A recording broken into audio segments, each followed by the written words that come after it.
all for the sake of victory.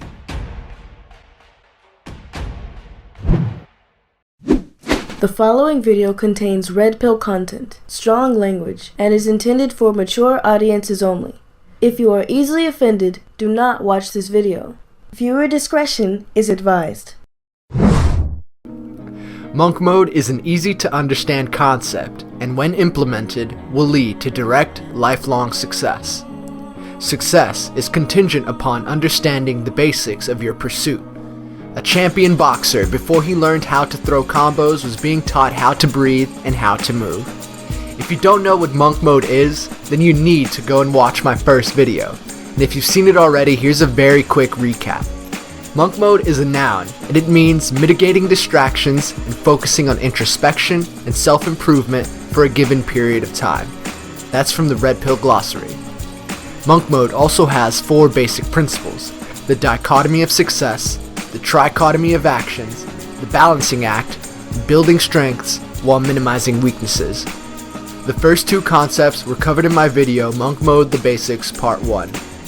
With the recap out of the way, let's jump into the final 2 basic concepts of monk mode.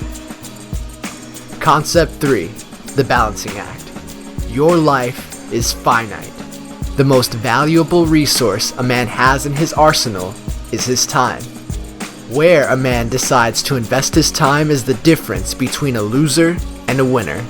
In order to live an optimized, victorious life, one must balance their time between winning in real life by testing their skills, training for the future by building themselves up, and recovering from the past, as in having fun, relaxing, and giving yourself a chance to rest.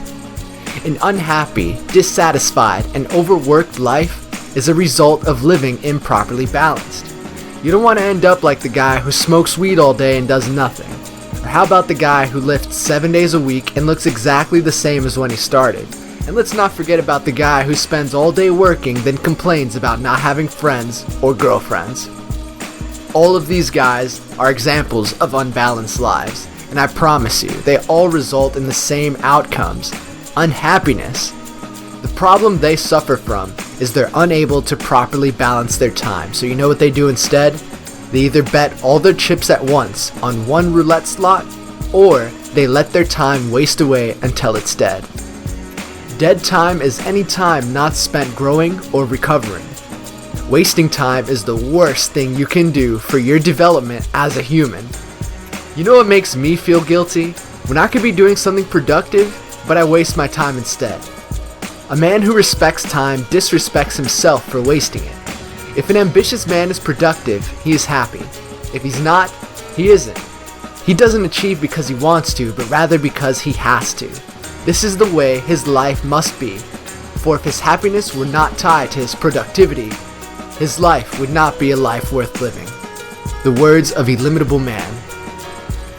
The winners of this world make sure that their entire day, down to the second, is filled with effective and productive time use. The mediocre, the ignorant, they don't have dreams, they don't have ambitions, they just wander in a sleepwalking daze through life. You're better than that. Do not kill your time. Here are some examples. Let's say your workout schedule is Monday, Wednesday, and Friday. Tuesday and Thursday are not wasted days. They're days when you spend recovering and building muscle. To train on these days is detrimental. This is not dead time. But if you begin skipping workout days when you're refreshed and capable of building, that's time that could be useful literally dying in your hands. Another example. Let's say you just finished a stressful day at work, but you achieved a lot. You get home, turn on Netflix, and watch 4 hours worth of shows, take a warm bath, and read a book while listening to Chill Hop. This is not dead time. You're recovering from the hardships of the day and taking a breather while healing yourself.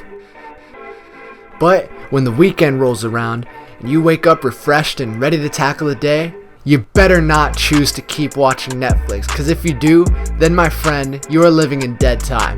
You are not recovering, and what you're doing is not useful. You'd be murdering your time. So, how do you balance time? Find what you're good at and what brings you the most results in your life. Then balance your life around those areas and hobbies. You have to define what activities you think are important and beneficial to your life, and spend your time doing that. If you find yourself doing something that doesn't benefit you, then your time is misbalanced and you need to cut that out. This concept isn't hard to get. Your mission now is to assess your day and try to realize how much of your time is really dead time, scrolling through Facebook or fucking around doing nothing. I guarantee you it will be too much, and then you will cut it down and replace it with what is actually important and productive in your life. But hey, don't take what I said and become a workaholic. Rest is very important. Like I said, proper breaks and fun is vital. Let yourself hang out with your friends and talk about dumb shit goofing off. Give yourself the freedom to call over that hot girl and just fuck her brains out. There is such thing as working too much. Every single culture in the world has a concept of a day of rest. A day where you just stop, take a breather and relax for a while. Use this day as a cheat day. Allow yourself to do the shit you know is bad for you. This is your day to do absolutely nothing and just shut down. As long as you keep your indulgences compartmentalized to one day, the urge to indulge on any other day will diminish. That's the funny thing about this. Eventually, you'll find your day of rest starts to become more productive. Let's say you drink vodka after a long week of work. As time goes on, you'll slowly realize you don't even really want that booze anymore. Balancing your life will improve your happiness and help you realize what your priorities are in your life. Concept 4. Building strengths while minimizing weaknesses. This phrase is simple and in my opinion the most important, yet it's surrounded by confusion. So let's clarify it all right now. When someone tells you to build strengths, it means two things. First, get better at what you're good at what you're okay at. Second, put yourself in positions to demonstrate your strengths. If you're a great writer, become an award-winning novelist. If you're very intelligent, become a philosopher or scientist. If you're a great painter, get your work into galleries. And if you're a lousy cook, develop one dish that's orgasmic and a few others that are alright. Your being is a castle.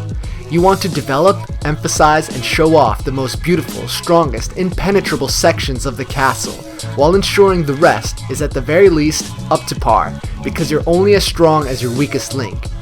Jack of all trades, master of one. That's your motto. You're going to want to focus most of your energy on pursuits you have a natural affinity for, and your remaining energy on improving things you suck at. This is known as the Pareto principle. 80% of your results come from 20% of your actions. If you have 5 hobbies and one of those benefits your life in endless ways while the others are just for fun, you know where and how you must balance your time. But before you bring guests over to your castle, the damn thing's gotta be worth seeing first. That means develop and hone your talents in private.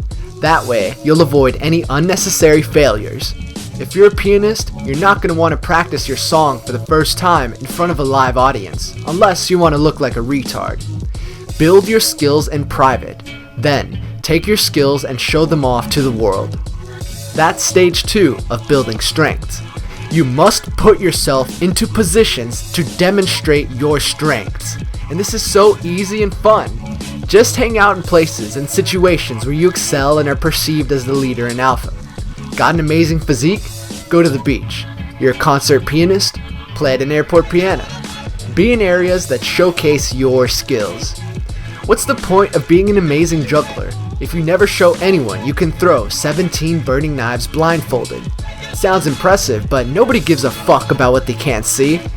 It is critical to your development as a victorious man to demonstrate your skills and strengths, and then succeed in competition and battle. This is the only way to gain true confidence. The only way you can honestly tell yourself you have a strength is to put it to the test and win. And as you put yourself out into the world, you'll find challengers and contests emerge from the woodworks as if the universe itself were testing your abilities. These challenges are benchmarks you must conquer in order to continue on in life. We ain't out here trying to build skills that we keep as hidden secrets in the back cave, talking all that, as long as I know I'm good, that's all that matters bullshit. Alright, that's some beta male bitch shit, bro. We out here to fucking win, nigga. Another great way to ensure victory is to minimize weaknesses. Going back to your castle, you're only as strong as your weakest links. To minimize your weaknesses, you must do two things. First, you gotta get okay at what you're shit at. And second, you gotta remove yourself from situations where your weaknesses are exposed. You don't go around flashing your weak points to your enemies, do you? Why would you, unless you're trying to get killed? If you don't know a damn thing about cars, don't try and fit in with the street racer crowd, and at the very least, have a company on file you can call to help you if you blow out a tire. Now you're not completely helpless. If you can't draw, don't be a tattoo artist. If you aren't strong, don't try and ego lift 500 pounds and kill yourself. If you can't sing, do not audition for America's Got Talent. All of that will lead to unneeded and unhelpful embarrassment and failure. Seriously, only a masochist would do this. Unnecessary failure is not noble. Remember, your time is finite. Don't waste your time doing things you suck at. If you're a terrible cook, you probably won't end up the next Chef Ramsay, but I guarantee there's at least one talent you have that if Ramsay tried, you'd fucking destroy him. Which leads us to the conclusion. Be the strongest version of yourself. Be who you are. Do what you're good at. Arnold Schwarzenegger could never be as smart as Neil Tyson, and Neil couldn't reach Arnie's physique even if he tried. In the same notion, you're not like either of them as well, but I guarantee there's something you could do that would completely school the both of them.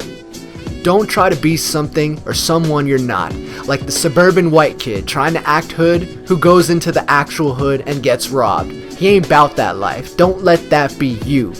Instead, focus your time on what you're good at and place yourself in situations where you excel and demonstrate your skills and strengths.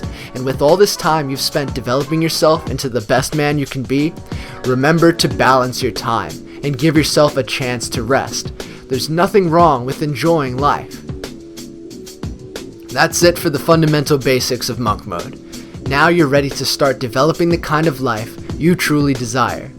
Connect with me on social media, live victoriously, and subscribe.